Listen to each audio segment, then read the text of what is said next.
Les locaux commerciaux vacants sont nombreux à Sherbrooke. L'équipe de développement économique de la ville présentait mardi soir son bilan aux élus. Le constat, c'est qu'il faudra changer la façon de faire pour attirer davantage de commerces et assurer leur survie. Actuellement, Brompton, je dirais, en taux de vacances commerciales, il est au-dessus de 20 %.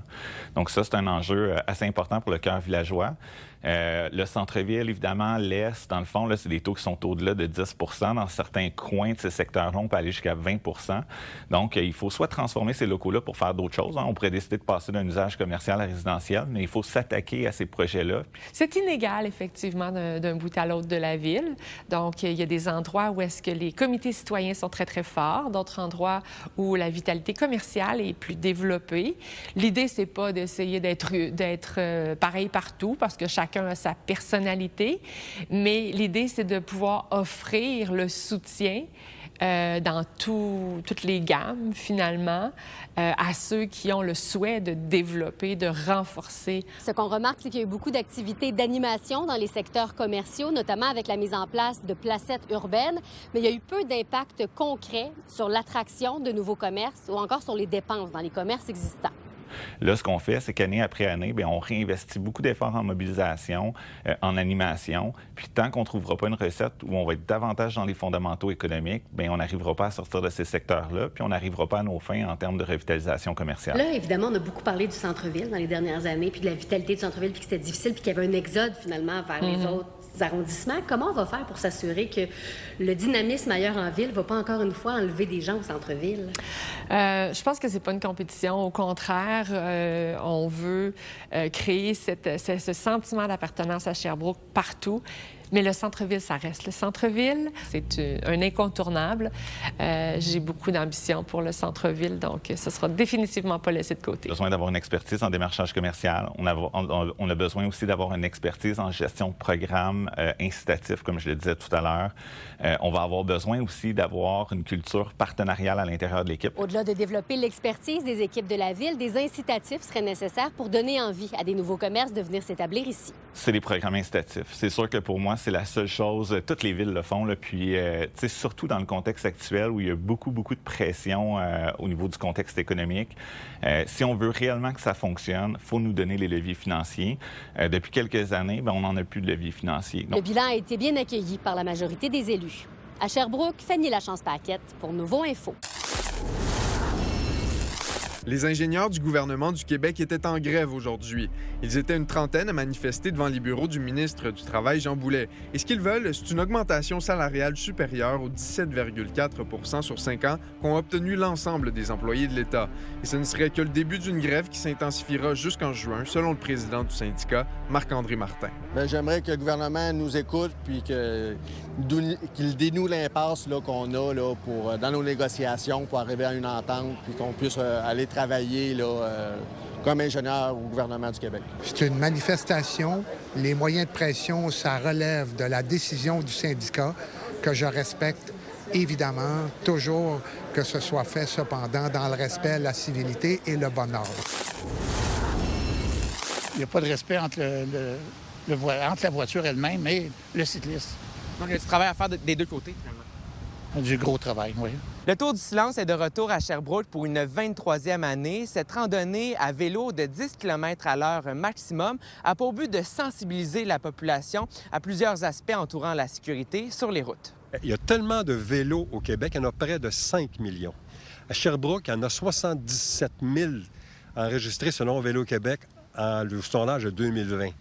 Alors, Sherbrooke, c'est une ville de cyclistes. Il faut rappeler qu'on est là.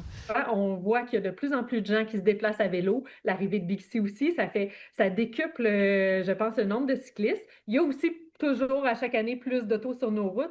Donc, cette combinaison-là, je pense, met une pression sur la cohabitation, peut créer plus d'incidents. Il faut rappeler à tout le monde de respecter le code de la sécurité routière. Alors, les arrêts obligatoires, les feux rouges et signaler ses intentions. Ça, c'est bon pour les cyclistes, les automobilistes puis les piétons. Mais plus les voitures. Je pourrais garantir que les voitures, ils ne nous voient pas, quoi. Non, ils ne vous voient pas. Vous avez eu un accident? J'ai rentré dans le char de police en vélo. J'ai fait une course en vélo, puis j'ai pas fait mon stop. J'ai rentré dedans. Avez-vous un conseil pour la population? Faire des stops. D'être très visible pour les automobilistes, de respecter, d'être à droite, puis de respecter là aussi les règles de circulation. On a des règles aussi. Puis dans l'ensemble, ça va bien. Moi-même, j'ai été frappé par une voiture. Alors, je sais c'est quoi le prix à payer quand on se fait frapper. Puis pour moi, c'est très important de faire de la prévention chez les cyclistes et d'informer les automobilistes. Mais je ne dis pas que c'est de la faute des cyclistes.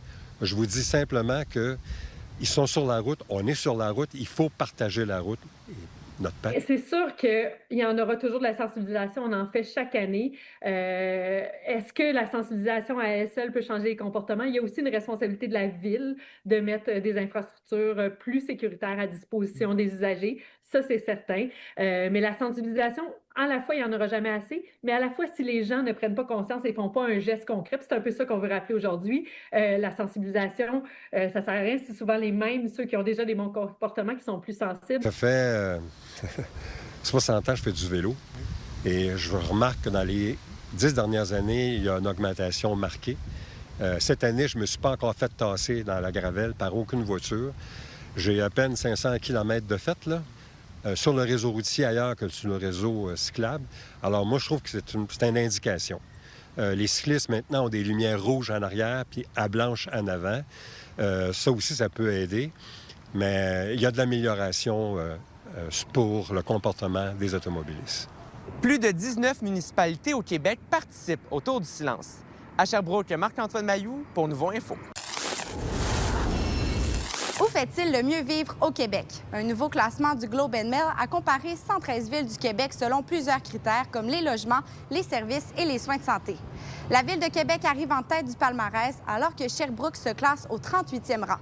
Et à Mauricie, c'est la Ville de Trois-Rivières qui domine la région au 44e rang. Et quand on est à la tête d'une ville, ce qu'on souhaite, c'est que les gens, d'abord et avant tout, aient une belle qualité de vie puis aiment leur ville. Et c'est ça un peu que ce sondage-là tend à démontrer. On est quand même dans le haut du classement, dans le premier tiers, qu'on pourrait dire, à peu près du classement. Moi, je suis convaincu qu'on est plus haut que ça puis qu'on peut aller encore plus haut que ça parce que Trois-Rivières, on a tout le potentiel pour être vraiment une ville où il fait bon vivre. Les autres villes comme Drummondville, Shawinigan, Latuc et Bécancour ont aussi taillé leur place au sein du classement. Trois-Rivières se démarque particulièrement par ses services et par son accès à l'éducation. On a des belles institutions, l'université qui n'arrête pas de s'agrandir, le cégep qui va dépasser, qui va atteindre bientôt un nombre record d'étudiants et d'étudiantes, le privé, le Collège La Flèche également. Trois-Rivières, on pourrait presque qualifier ça de ville étudiante. Une partie importante de notre population sont des étudiants et des étudiantes. Toutefois, aucune ville n'est parfaite. Les résultats sont un peu moins séduisants au niveau de la sécurité et l'accès aux soins de santé.